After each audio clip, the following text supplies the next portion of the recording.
Here's Mamdani at a conference to talk about childcare for all. They're probably going to question him on anything Islamic because the other video that I covered with another person trying to shield white people from accountability is going to be there. It's going to be in a different form as a reporter, though. This person here is has been racially discriminated against by not only the news media but the people saying that just because he's in charge, there's going to be a caliphate because of his race and skin color. So he's faced incredible amounts of racism, and he's going to give you a response that's probably sane and humane that a lot of people are going to question the credibility to. But I promise you, this guy has faced so much Islamophobia. He knows what he's going to say. It's going to be like common sense. Mayor, do you think Iran is better off without the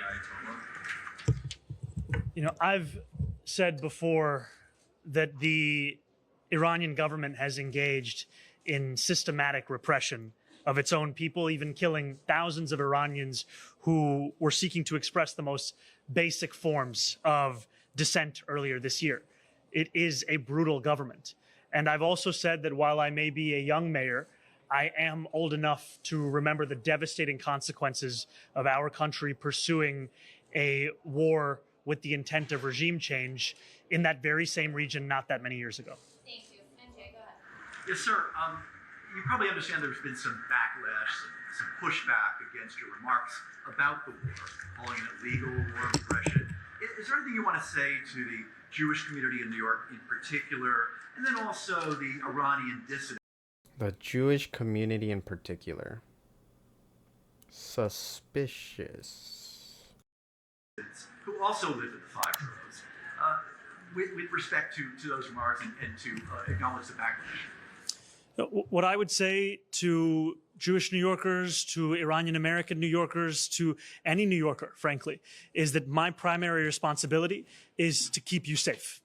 And in as much as I have shared my thoughts when I've been asked about the federal government's actions as well as the actions of the Israeli military, I've also focused my time and efforts in being in constant communication with our police commissioner as well as emergency management officials. And so what we have done is taken the decision to increase agency coordination as well as increasing patrols of sensitive locations across the city out of an abundance of caution. And what that means is we also know that many Jewish New Yorkers are celebrating Purim in this moment. Many Muslim New Yorkers are celebrating Ramadan in this moment. And this is also a time when there is a sense of anxiety about whether New Yorkers can celebrate themselves, their faiths, in a moment of such anxiety and tumult across the world. And we are taking the steps to ensure that our police officers are present, they are visible, and reassuring New Yorkers that they do not need to sacrifice an ounce of themselves to be safe in this city. They can be the fullest versions of themselves. And I'm thankful of the work of the men and women of the NYPD in making that the case. He's faced so much racial oppression. I promise you, he can't respond like how he wants to, or he'll get attacked by such huge measures. He'll find his job a living hell. Okay, go ahead. Hi, Mr. Mayor. Hi, Morgan. How's it going? Good, thank you. I just have a couple questions for you about transparency. One, there was a report that came out that you're using Signal to communicate with government officials on government official information. Just wondering if you are using the app Signal. And then also separately, last week when you left to Washington, D.C., it took at least 2 hours for your team to confirm that you were even out of the state. So who did you inform when you did leave the state? And do you think that if there had been an emergency, do you think that New Yorkers had a right to know who their mayor was in that moment if you're gone? And are you going to try to help alert the media and New Yorkers when you do leave next? And then one more question about it, I apologize, but when you do leave, are you required to tell anybody and did you? Sorry, thank you. Yeah. So when it came to the meeting with the president at the White House, we followed the White House's lead. They made the decision to not share the meeting on their public schedule, and so we followed suit accordingly. However, the top members of my administration knew of the meeting, and no matter where I am always the mayor of our city and able to respond to anything of urgency. As soon as the meeting concluded, we shared that information publicly, as well tell you as it protects city government all applicable rules, and I've also ensured that my While you were out of state. Thank you. The first deputy mayor was acting mayor while you were out of state. They're like asking me like, who's the substitute? I don't like what the fuck. Sorry? The first deputy mayor was acting mayor while you were out. Theo Ford, James Ford from Pix 11. Yes. Hello again. How's it going? Good to see you. As you mentioned just a second ago, you were instrumental in the release of this Columbia student. What role might you and the city generally be able to play in getting the video released of the DHS agents approaching, and for that matter, NYPD on the scene? What role, and Columbia's video, what role might the city be able to play in that, sir? So I'll have to get back to you on that. I haven't thought as much about the video. I've thought more about what role we can play in ensuring that New Yorkers are not being unlawfully detained. And so when I sat with the president in the Oval Office, I brought up to him the fact that ICE had detained a Columbia student just that morning, and that there were actually 5 people who had been detained either as Columbia students or for activities on Columbia campus, and that I believe that all of their cases should be dropped. After the meeting concluded, shortly thereafter, I received a phone call from the president informing me that he was taking the decision to release her imminently, and that we could share that publicly. Thank you. We got time for 2 more. Dana, go ahead, then Adam.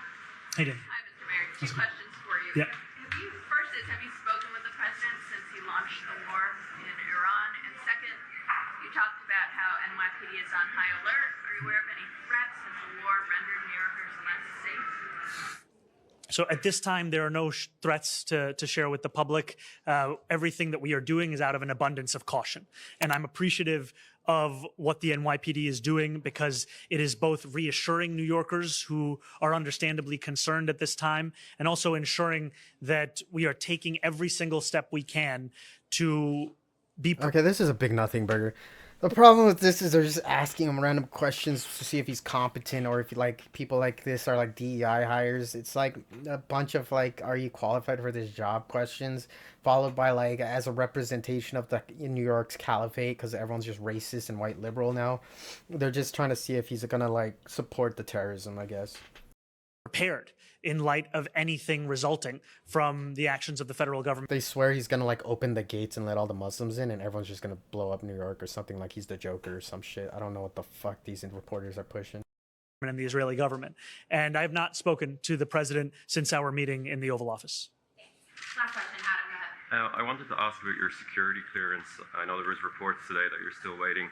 You mentioned you haven't talked to the president, but in your previous communications, has that come up at all? And maybe you could talk a little bit about, I guess, with the threat from Iran, whether that's how you're kind of handling that. See, again, the Iranian question is keep coming up. It's because he's Muslim. It's just, that's it. They're trying to push he's the caliphate, which all the news programs push, which is, they're now trying to find like a way out.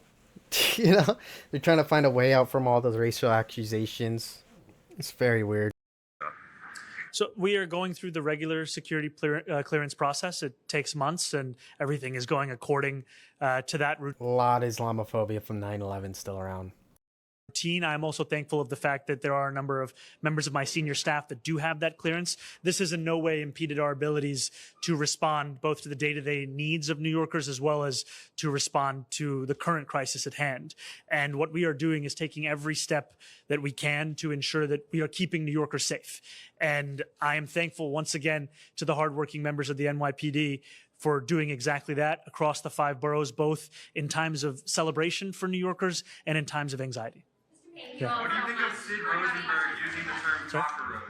Yeah. What do you think of Sid Rosenberg? He used the term cockroach. I know your police commissioner had dinner with him. So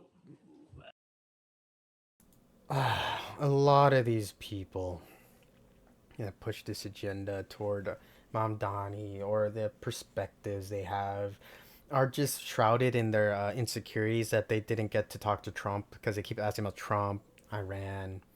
What are you gonna do about the constant attacks against the people? The people are fine. The people are perfectly fine. I don't know why they keep asking for like extra provisions, because they now think they can have like what the Fox News had, like some token they can throw up there and be like, I'm a convert Islamist. I think they're not going to get the answers they want. They really want him to take the bait, but he's being very professional. He's saying police are there to protect you. If there's any threat, we're going to be there for you. We're going to be safe. Americans are safe in here in New York. He's trying to keep everyone calm, to not panic anyone or create division. They're not getting the answers they want. My guess is they really, really, really, really, really were pushing this idea that he was just gonna snap and get angry about Iran's invasion. Muslims in this city, for almost as long as we have been in this city, have had to deal with those with power and platform dehumanizing us. And to be called animals, insects, to be called a jihadist mayor, to be called a cockroach, this language is both painfully familiar to me as a Muslim New Yorker, but also As a Latino, we've been called cockroaches a lot too, insects and animals. That's why it's kind of something he's used to probably, but very upset by because he's a professional. Nazi Germany, Nazi Germany, Nazi Germany, Nazi Germany. someone who was born in East Africa. And it is difficult to hear. It is also, there's also a reminder that the silence that often greets this kind of bigotry, this kind of Islamophobia, is what allows it to fester. The temptation to treat it as politics as usual. And Yeah, treating it as how politics is bad. But if I do use that same language, I promise you it's toward the people who say that, toward brown and black people, which is why I say a lot of these people are animals. But by animals, I mean bigots. And by bigoted animals of white Christian Protestants, I actually mean human beings that I call human beings out of respect for myself, not out of respect for them. Right? Because us people of color who have to constantly survive this racism, have to survive the oppression that they put onto us, have to constantly fight back against this hatred.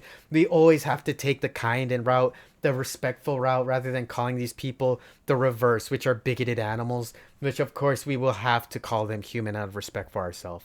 Because we have to remind ourselves we are always the ones who teach them civilization and civility, because they always push their bigoted narratives using their disgusting slave trade tactics by buying people out, using them for money, and then you saying, is this Islamophobic? And then having some convert try and tell you it's fine.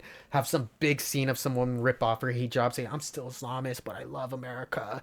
And they're just getting paid, or they're just getting played like an idiot.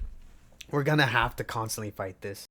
I want to be very clear that I have far more urgent work in front of me than indulging the provocations of a man who trades in outrage and frankly fears the city that we are looking to build, which is one where every single New Yorker who lives here can call it their home.